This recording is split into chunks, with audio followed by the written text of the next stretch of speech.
मेरा नाम विमला है। मैं पढ़ी लिखी लड़की थी और मेरी शादी मेरे पिता ने अपने गांव में करवा दी थी, जबकि मेरे माता पिता शहर में रहते थे।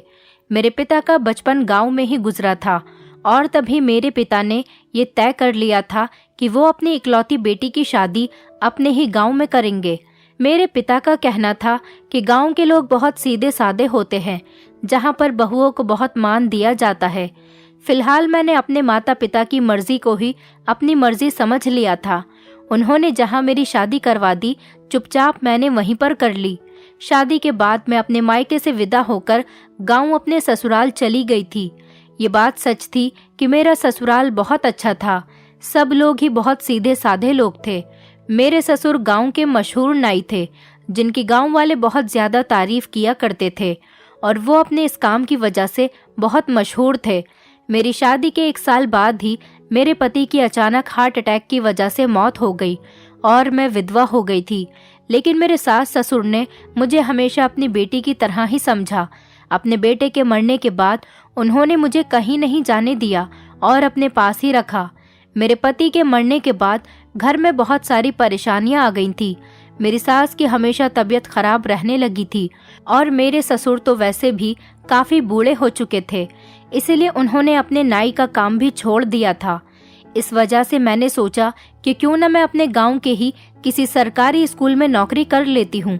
मैंने सरकारी स्कूल में टीचर की नौकरी करना शुरू कर दिया था, लेकिन अब मेरे टीचिंग करने की वजह से घर के काम में बहुत दिक्कत आने लगी थी। मैं सुबह 7 बजे घर से निकलती तो दोपहर को 3 बजे घर में लौटती थी, जिसकी वजह से घर का सारा काम ऐसे ही पड़ा रहता था और खाना भी नहीं बन पाता था। मैं 3 बजे जब स्कूल से वापस आती तो सारा काम जल्दी जल्दी निपटाती थी और मुझे आराम करने का भी मौका नहीं मिल पाता था। मेरी सास की तबीयत भी दिन ब दिन खराब होती चली जा रही थी। अब मेरे सास ससुर इतने अच्छे थे तो मुझे ही तो अपने सास ससुर का सहारा बनना था। मेरे ससुर भी मुझसे कहा करते थे कि बहू के ऊपर सारी जिम्मेदारी आ गई है। मेरे ससुर को मुझ पर बहुत तरस आता था, इसीलिए मेरे ससुर हर महीने एक नई नौकरानी लेकर आ जाते थे। लेकिन वो नौकरानी कुछ ही दिन घर पर रुकती थी और उसके बाद वो घर से गायब हो जाती थी। मेरी सास को तो कुछ भी पता नहीं होता था, क्योंकि वो अपने कमरे से बाहर बहुत कम निकलती थी। लेकिन मेरे ससुर कहते कि शायद वो किसी के साथ भाग गई है। पर इसके बाद मेरे ससुर के पास बहुत सारे पैसे होते थे। इस बार मेरे ससुर मुझे और सास को लेकर दूसरे गांव में आ गए थे और अपना नाम बदल लिया था और गुस्से से कहने लगे कि उस गांव में कोई नहीं जाएगा। लेकिन मैं तो उस गांव के सरकारी स्कूल में नौकरी करती थी, इसलिए मेरा वहां पर जाना बहुत ज़रूरी था। जैसे ही मैं गांव गई, मेरे पैरों तले से ज़मीन निकल गई, क्योंकि मेरे ससुर बहुत बड़ा जुर्म कर रहे थे।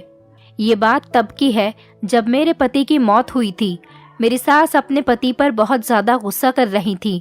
वो सारा दिन अपने पति से लड़ती रहती थी। मेरी सास भी ससुर से लड़ाई का कोई मौका हाथ से नहीं जाने देती थी। वजह ये थी कि बढ़ती हुई महंगाई। मेरे ससुर गांव के नाई थे, इसलिए उनकी कमाई भी बहुत ज़्यादा कम थी। लेकिन अब वो भी बूढ़े हो चुके थे, क्या कर सकते थे। बढ़ती हुई महंगाई की वजह से घर के हालात ऐसे हो गए थे कि एक वक्त की रोटी खाकर इस बात की उम्मीद भी नहीं होती थी कि दोबारा खाना मिलेगा भी या नहीं। मुझे तो यही डर रहता था कि इन हालात के चलते कहीं मेरे सास ससुर मुझे इस घर से न निकाल दे।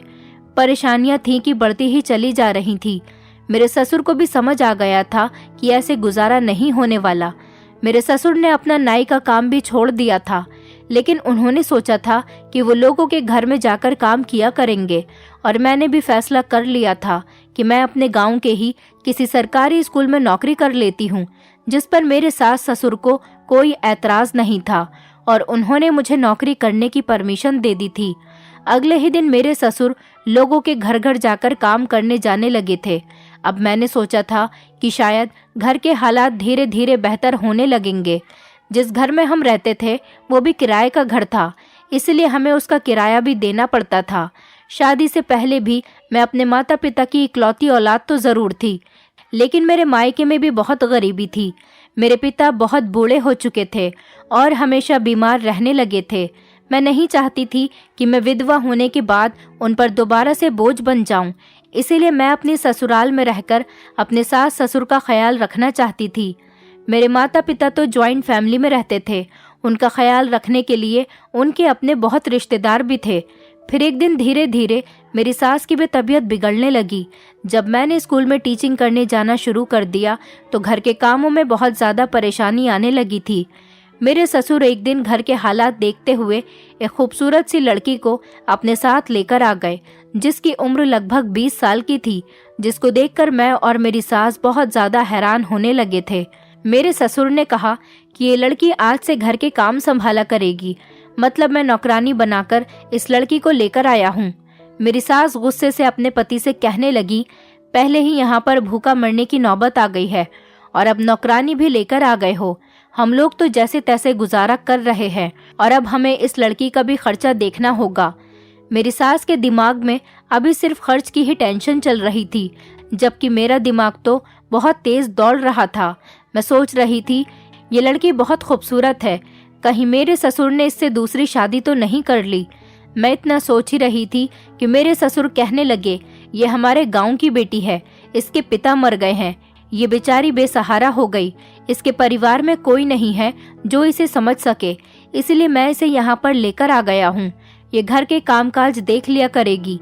वैसे भी विमला बहू तो स्कूल में टीचिंग करने के लिए जाती है और तुम बीमार पड़ी रहती हो। बहू बेचारी को स्कूल से आकर घर के सारे काम करने पड़ते हैं और तुम भी घर में अकेली रहती हो और बीमार रहती हो।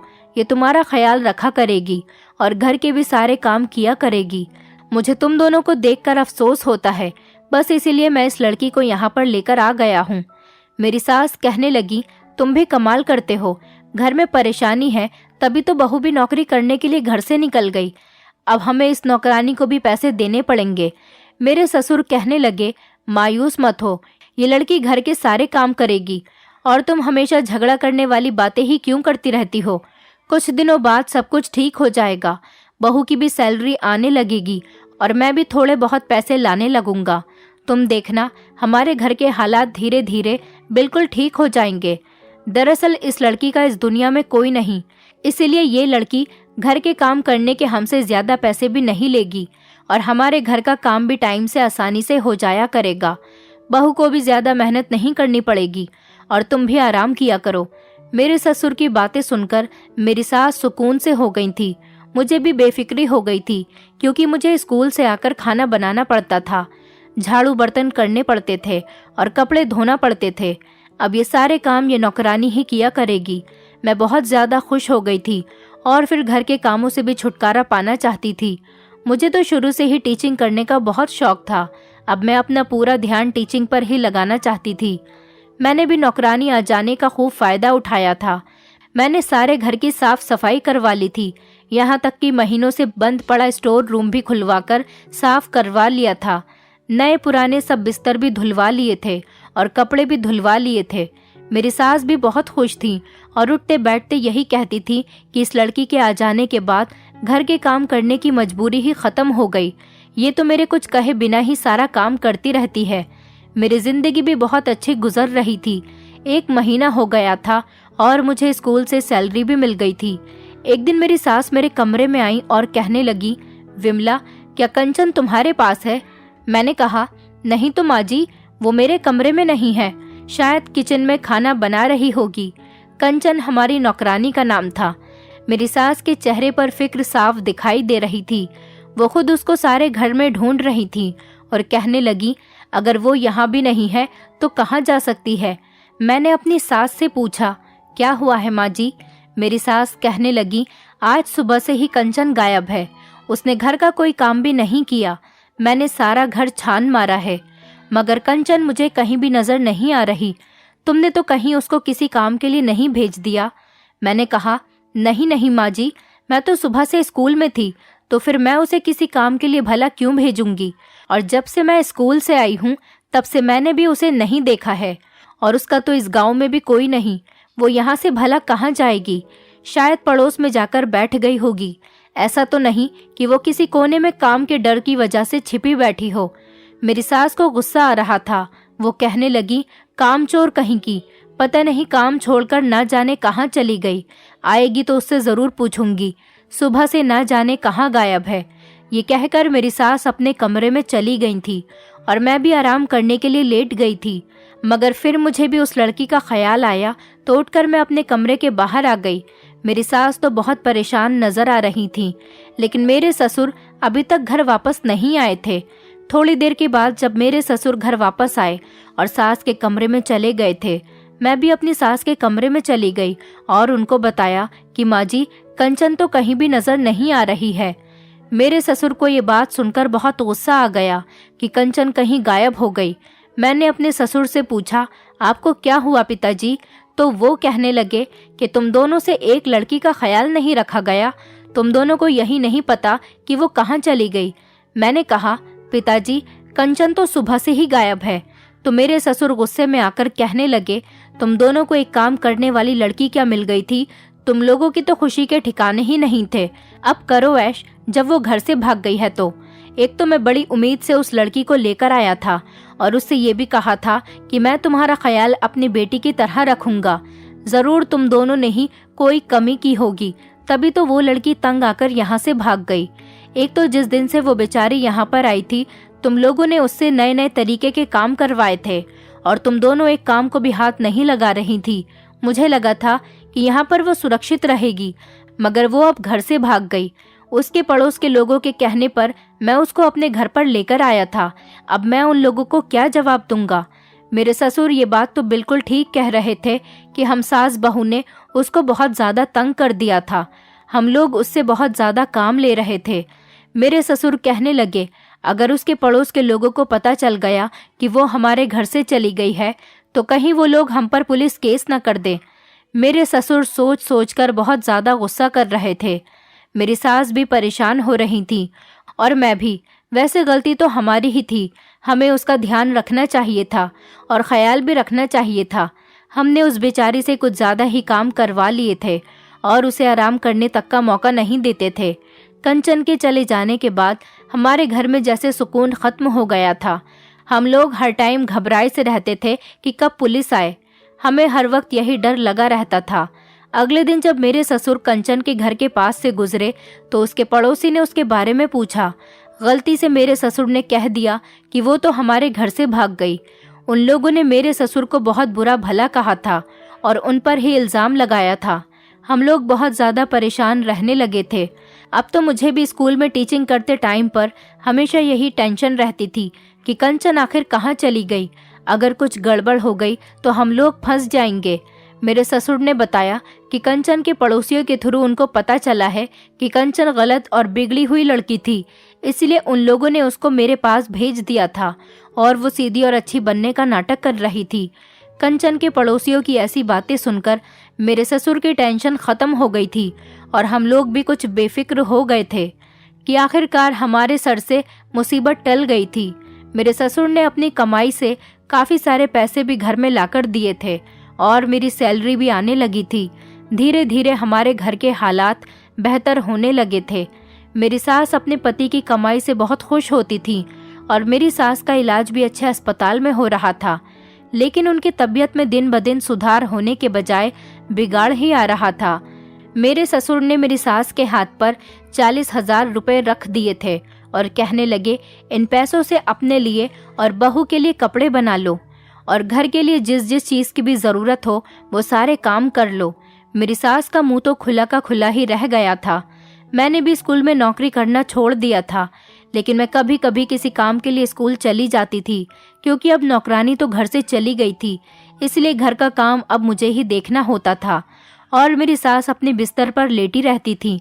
मेरे ससुराल में शुरू से ही गरीबी का राज था, मगर जब से मेरे पति का देहांत हुआ था तब से और भी ज़्यादा हालात बुरे हो गए थे। फिर हमारे घर का किराया भी ज़्यादा था। मेरे ससुर ने घर का किराया भी टाइम पर दे दिया था। घर के खर्चों में पैसों की गिनती नहीं होती थी, इसलिए मैंने भी कभी कभी नौकरी करने के बारे में सोच लिया था।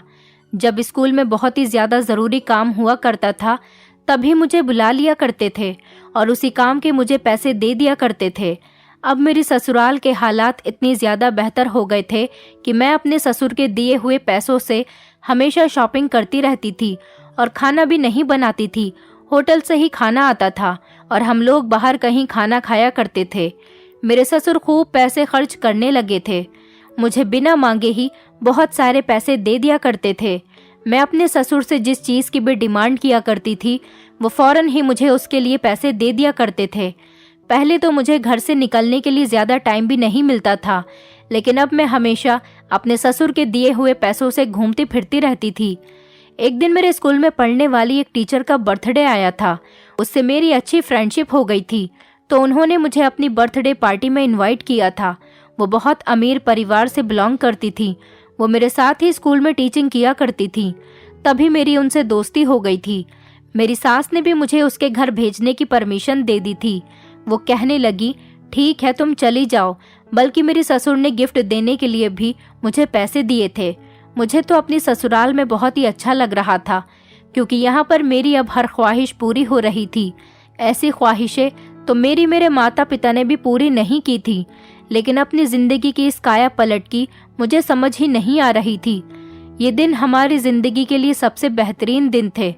कहने को तो मेरे ससुर के सारे भाई बहन काफ़ी अमीर लोग थे और उनकी ज़मीनें भी थीं। फिर जब मेरे ससुर की शादी मेरी सास से हुई थी, तो मेरी सास की अपनी सास के साथ हमेशा लड़ाई रहा करती थी।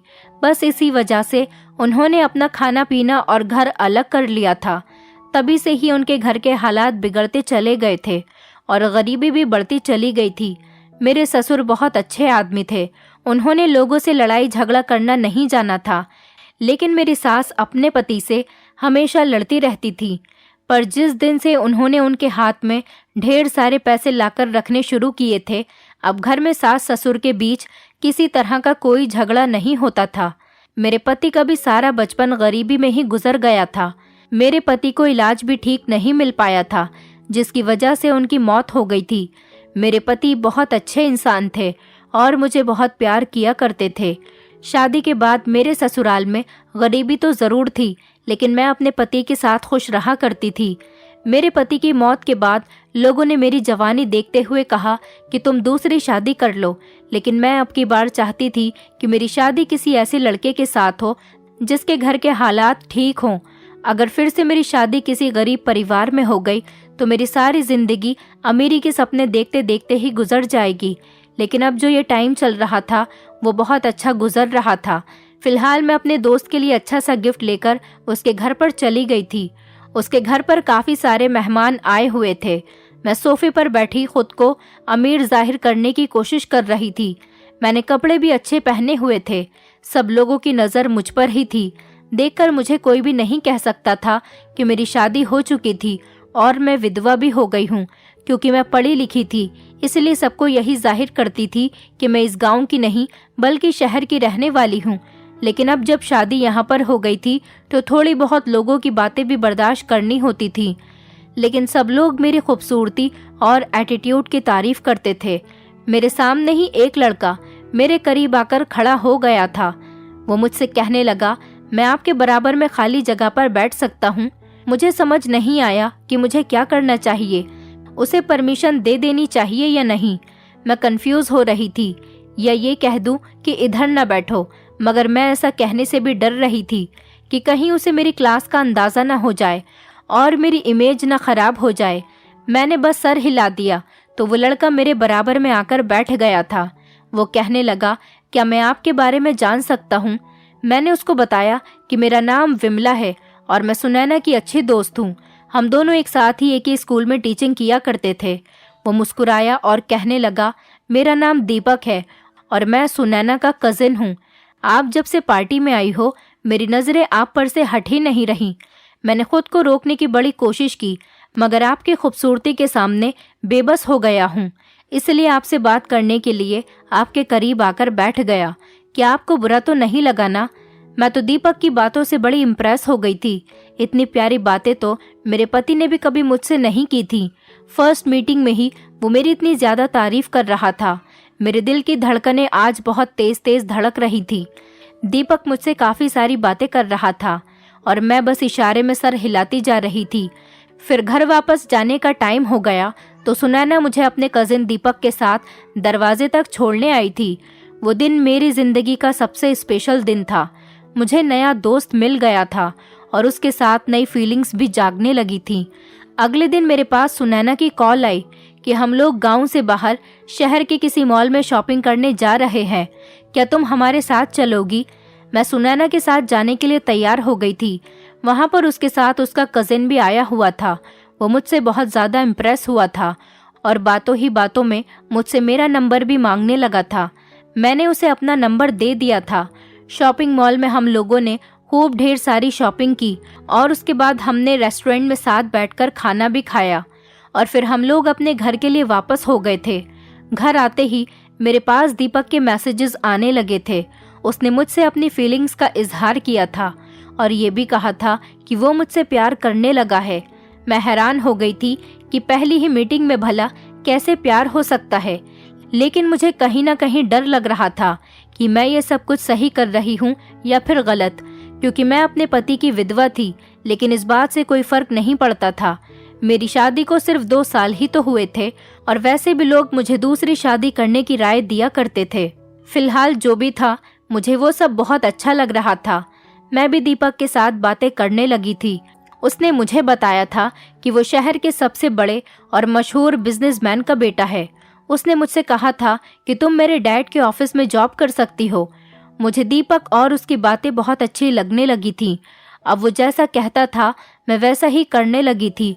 मेरे घर से निकलने पर मेरे सास ससुर भी कभी कोई रोक टोक नहीं लगाते थे, क्योंकि मैं सुबह की साफ सफाई कर देती थी और खाना तो हमारा मार्केट से ही आ जाता था, इसीलिए किसी बात की कोई टेंशन नहीं थी।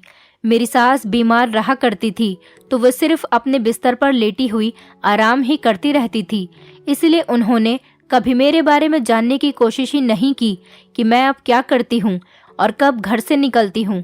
मेरे ससुर तो जैसा मैं कहती थी वैसा ही कर लिया करते थे। मेरी जिंदगी बहुत अच्छी गुजर रही थी।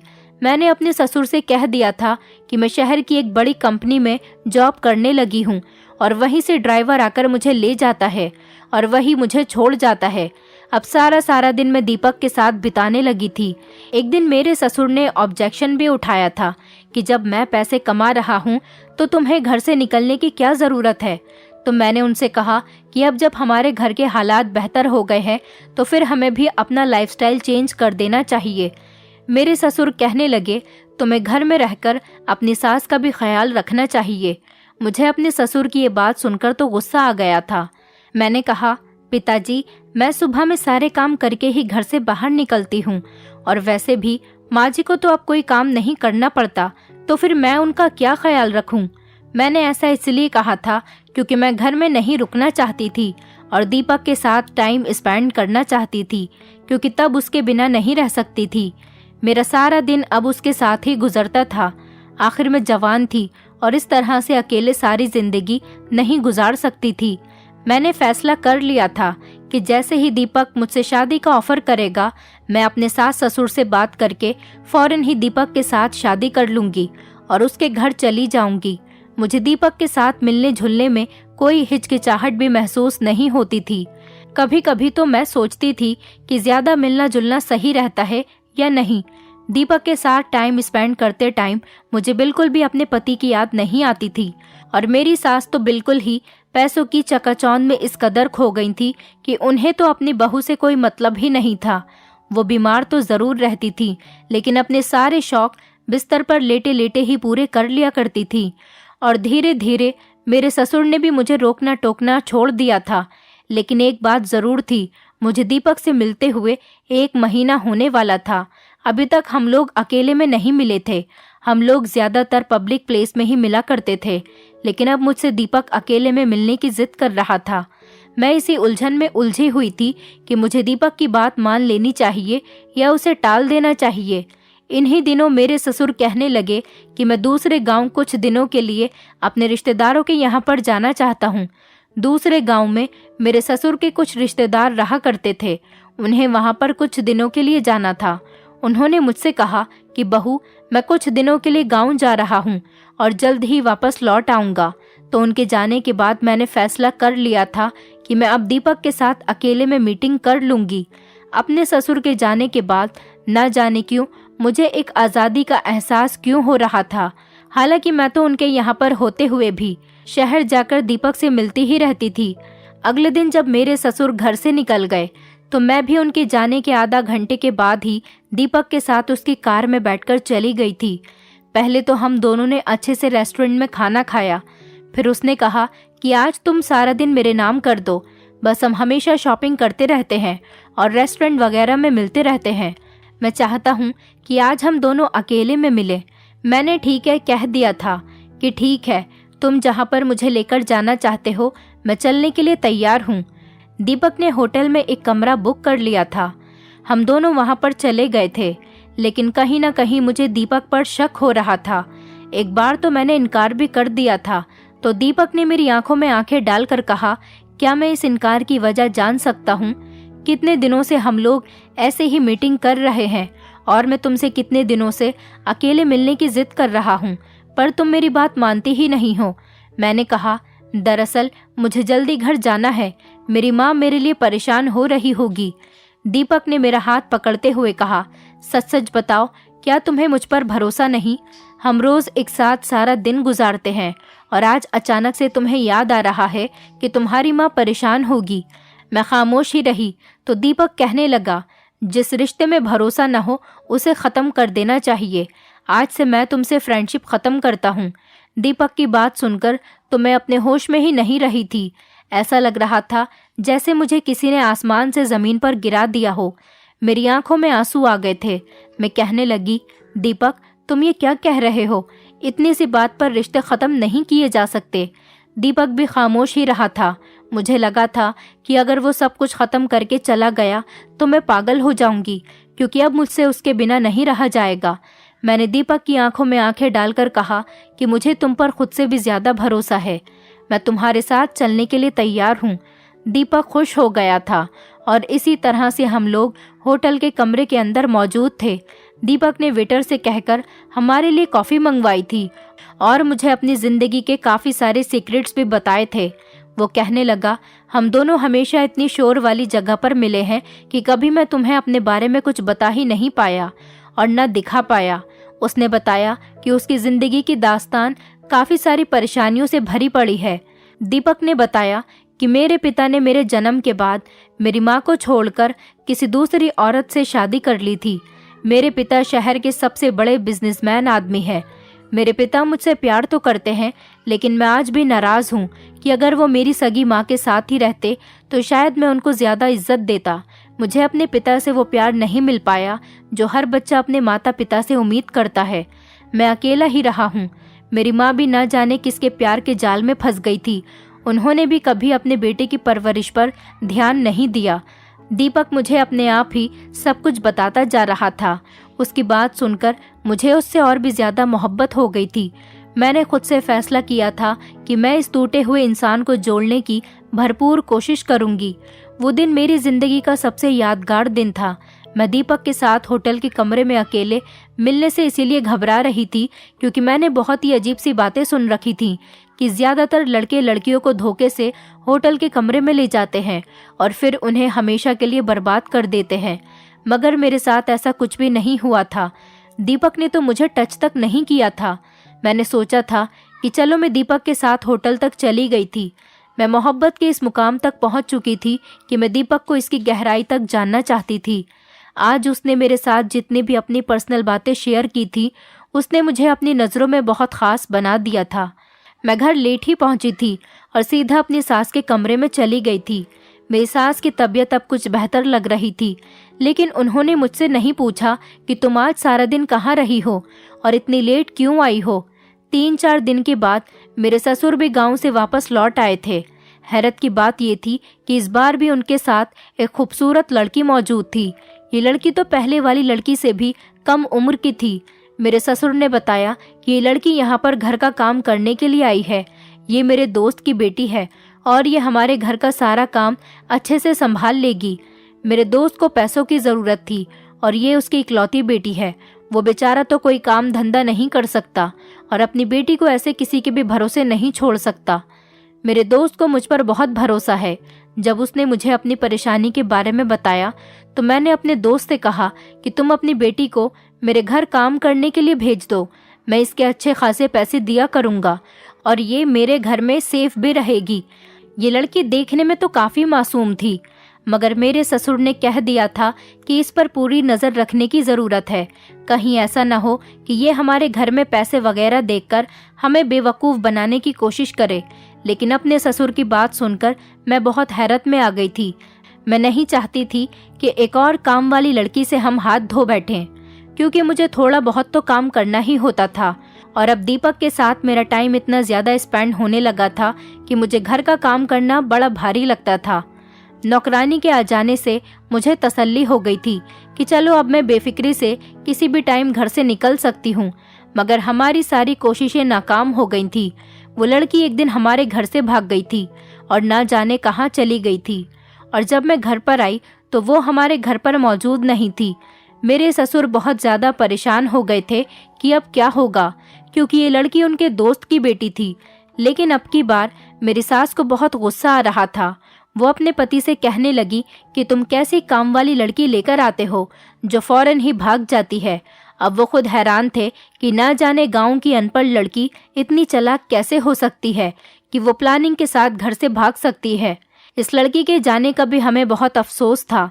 फिर इस लड़की के भाग जाने के बाद हमें बहुत फिक्र रहने लगी थी कि आगे क्या होगा। उन्हीं दिनों मेरे ससुर ने अपने किसी रिश्तेदार के यहाँ मुंडन किया था। इसके उन्हें काफ़ी सारे अच्छे पैसे मिले थे और फिर से धीरे धीरे हमारी लाइफ पहले के जैसे रूटीन पर आ रही थी। और अब की बार तो मेरे ससुर ने मकान मालिक से हमारा घर भी खरीद लिया था। अब वो घर हमारा हो गया था और हमें उसका किराया भी नहीं देना पड़ता। ये खुशखबरी मैंने दीपक को भी सुना दी थी। वो भी खुश हो गया था। फिर वो दिन भी आ गया था जब मैंने दीपक के डैड के ऑफिस पर जॉब ज्वाइन कर ली थी, क्योंकि पहले तो मैं अपने ससुर से झूठ बोलती थी कि मैं शहर में जॉब करती हूँ। जॉब के बहाने मैं दीपक से मिलने जाया करती थी। दीपक भी अपने डैड की कंपनी में ही काम किया करता था। अब मेरा और दीपक का काम भी एक साथ हो गया था और हम दोनों सारा दिन एक साथ ही गुजारते थे। जब कभी कभी दीपक अपसेट हो जाता तो वो मुझे होटल रूम में ले जाया करता था। फिर वो मुझे अपने बचपन की बातें बताता था। मैं उसे हौसला देती रहती थी। वो बहुत ही स्पेशल दिन था जब दीपक ने मुझे प्रपोज किया था। उसने मुझसे कहा कि तुम मेरी जिंदगी में पहली लड़की आई हो जिसने मेरे दिल में अपने लिए जगह बना ली है, वरना आज तक भी कोई लड़की मुझे इम्प्रेस नहीं कर पाई। मेरे दिल में सारी जगह सिर्फ तुम्हारे लिए ही है। मैं खुद को आसमान में उड़ता हुआ महसूस कर रही थी। मुझे लगा था कि अब जिंदगी में चैन ही चैन लिखा है।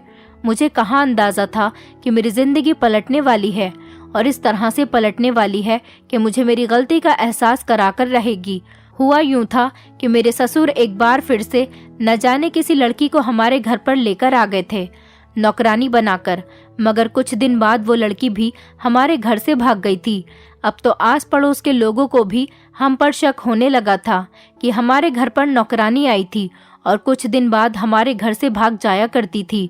और अब तो मेरे ससुर जिनकी बेटियों को हमारे घर पर नौकरानी बनाकर लाते थे, वो लोग भी हमारे घर पर अपनी बेटियों को लेने के लिए आने लगे थे।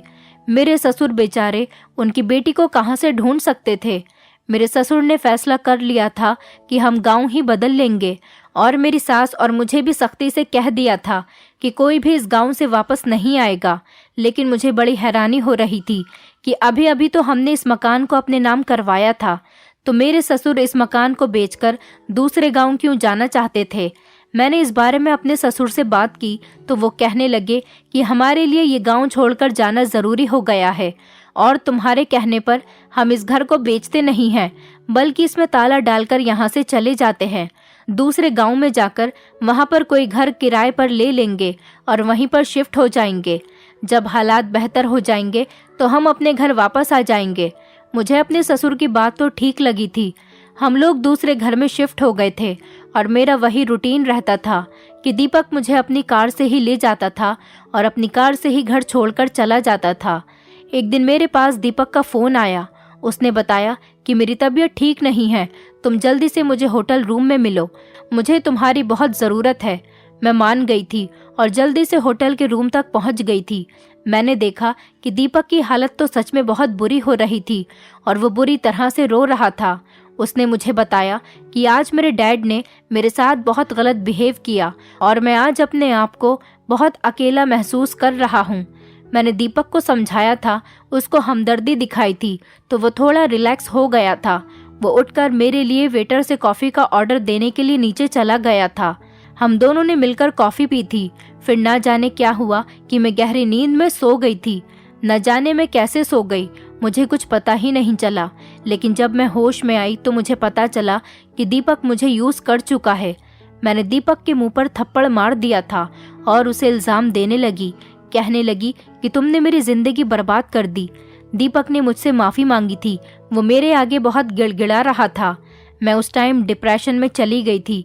फिर दीपक कहने लगा, वैसे भी मैं तुमसे शादी करना चाहता हूँ, इसमें कोई इतनी बड़ी बात नहीं, इसलिए तुम इस बात को भूल जाओ। मैं दीपक से बहुत प्यार करती थी, इसलिए मैंने उसकी बात को मान लिया था। एक दिन दीपक के डैड ने मुझे और दीपक को अपनी प्रॉपर्टी के सिलसिले में एक गांव भेज दिया था, जहां जाकर हमें प्रॉपर्टी का जायजा करना था। हम दोनों इस काम के लिए एक साथ ही गांव चले गए थे। मुझे क्या पता था कि ये वही गांव है जिसमें मेरे ससुर के रिश्तेदार रहते थे। मेरे वहां जाते ही सब लोगों ने मुझे पहचान लिया था और ना जाने लोग मेरे बारे में कैसे जानते थे कि मैं सुमित की पत्नी हूँ। गांव की काफ़ी सारी औरतें मुझे पहचान गई थी, क्योंकि मेरी शादी में उस गांव के बहुत सारे लोग आए थे जिन्होंने मुझे सुमित की पत्नी बनते हुए देखा था। मैं तो इस बात से बड़ी हैरान हुई थी। वो लोग हमें देखकर तरह तरह की बातें कर रहे थे। एक औरत मेरे करीब आई और कहने लगी, तुम मनोज के बेटे सुमित की पत्नी हो ना? मैं घबरा गई थी। वो औरत मेरा जवाब सुने बिना ही चली गई थी। लेकिन मैंने जब दीपक की तरफ देखा तो वो मुझे बड़ी अजीब सी खा जाने वाली नज़रों से घूर रहा था। वो औरत एक एक करके सारे गांव वालों को ले आई थी, जिसमें गांव के चौधरी और सरपंच भी आ गए थे। दीपक के सामने मेरा अजीब ही तमाशा बन चुका था। गांव की सड़क पर चौधरी कहने लगा कि हमारे घर की कई लड़कियां तुम्हारा ससुर ये कहकर ले गया कि वो उन्हें अपने घर पर नौकरानी बनाकर रखेगा और उन्हें ढेर सारे पैसे देगा, मगर कुछ ही दिनों बाद वो कह देता था कि घर से लड़कियां तो भाग गईं। ये बात हमारे लिए बर्दाश्त करने काबिल नहीं थी। पुलिस को हमने ये सारी बात बताई तो पता चला कि वो हमारे गांव की लड़कियों को अपने घर में जगह नहीं दे रहा था, बल्कि उनको कोठे पर बेच रहा था। ये बात सुनकर तो मेरे पैरों तले से जमीन निकल गई थी। चौधरी ने बताया कि पुलिस ने उसको अरेस्ट करने के लिए उसके गांव वाले घर में जब छापा मारा तो वो फरार हो गया। तुम तो उसके इकलौते बेटे की पत्नी हो ना, अब तुम ही बताओगी कि वो कहाँ पर है। हम तुम्हें नहीं छोड़ेंगे जब तक तुम्हारा ससुर खुद को पुलिस के हवाले नहीं कर देता।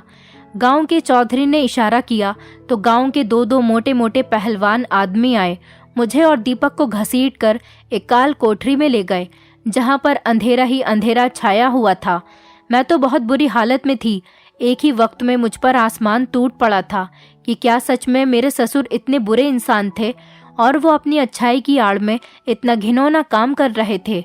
वो पैसों के बदले दूसरों की बेटियों को बेचते थे और फिर दूसरी तरफ मैं दीपक के सामने भी खूब बेइज्जत हुई थी और उसके सामने मेरी इज्जत मिट्टी में मिल गई थी और मेरा राज भी खुलकर उसके सामने आ गया था कि मैं शादीशुदा थी। दीपक तो मुझे बहुत ही खरी खोटी सुना रहा था। कुछ दिन तक हम लोग उस काल कोठरी में बंद रहे। मुझसे जब मेरे ससुर का ठिकाना पूछा गया तो मैंने उनको बता दिया था, क्योंकि मैं एक मुजरिम का साथ नहीं देना चाहती थी। पुलिस ने छापा मारकर मेरे ससुर को गिरफ्तार कर लिया था। मेरे ससुर ने बयान भी दे दिया था कि उन्होंने कई ऐसी लड़कियों को कोठे पर बेच दिया था। तभी तो मेरे ससुर को इतने ज़्यादा पैसे मिलते थे और हमारे घर से गरीबी का नामो निशान ही ख़त्म हो गया था। लेकिन मेरे ससुर के बयान के बाद ही गांव के चौधरी ने हमें छोड़ दिया था। मैं और दीपक वापस आ गए थे। दीपक तो मुझसे बहुत ही नाराज़ था। वो कहने लगा, तुमने मुझसे कितना बड़ा सच छुपाया। तुम अपने सास ससुर को अपने माता पिता बताती रहीं। मैं समझता था कि तुम कुंवारी हो, लेकिन तुमने मुझे आज तक ये बात नहीं बताई कि तुम शादीशुदा थी और तुम्हारा पति मर गया। अब तुम मेरे लिए बेकार हो गई हो। जाओ यहाँ से। तुम्हारी वजह से मैं उस काल कोठरी में बंद रहा। अब मैं तुम्हारी वजह से और ज़्यादा बेइज्जती नहीं सह सकता। मैं दीपक के कदमों में गिर गई और कहने लगी कि इसमें मेरा क्या कसूर है। जो कुछ किया था वो मेरे ससुर ने किया था। तुम मुझे तो सज़ा मत दो। हाँ, मैंने तुमसे ये बात छुपाई कि मैं विधवा थी। मैं तुम्हें ये बात बताने वाली थी, पर तुम्हारा अट्रैक्शन देखते हुए नहीं बता सकी। प्लीज़ मुझे तो सज़ा मत दो, और मैंने तुमसे झूठ बोला उसके लिए मुझे माफ़ कर दो। मैं उसके सामने खूब रोई और गिड़गिड़ाई। मेरी बेबसी देखकर उसका दिल पिघल गया था और दीपक मुझे अपने घर ले गया था। कुछ दिनों बाद ही हम दोनों ने शादी कर ली। अब मैं अपने पति दीपक के साथ बहुत खुश हूँ। मेरी सास को जब ये बात पता चली कि उनके पति को इस जुर्म में अरेस्ट कर लिया गया, वो ये सदमा बर्दाश्त न कर सकी और इस दुनिया को छोड़कर चली गई। मेरे ससुर अब जेल में हैं और अपनी सजा भुगत रहे हैं। गलती तो इसमें मेरी और मेरी सास की भी है। मेरे ससुर इतनी ज्यादा पैसे आखिर कहाँ से लाते थे? हमने कभी इस बारे में ना तो सोचा और ना ही कभी उनसे सवाल किया। शायद इसी वजह से हमें इतनी परेशानी का सामना भी करना पड़ा था। लेकिन मैं एहसान मानती हूँ दीपक का, जिसने मुझे एक्सेप्ट कर लिया। अगर वो मुझे एक्सेप्ट नहीं करता तो शायद मैं सुसाइड कर लेती। लेकिन अब जिंदगी अच्छी गुजर रही है क्योंकि मेरी शादी दीपक के साथ हो गई। मैं अकेले सारी जिंदगी नहीं गुजारना चाहती थी। दोस्तों, उम्मीद करती हूँ आपको हमारी कहानी पसंद आई होगी। कहानी पसंद आई है तो वीडियो को लाइक करें, चैनल पर नए हैं तो चैनल को सब्सक्राइब करें और हाँ, नोटिफिकेशन बेल को ज़रूर दबाएं ताकि अगली अपडेट सबसे पहले आपको मिले।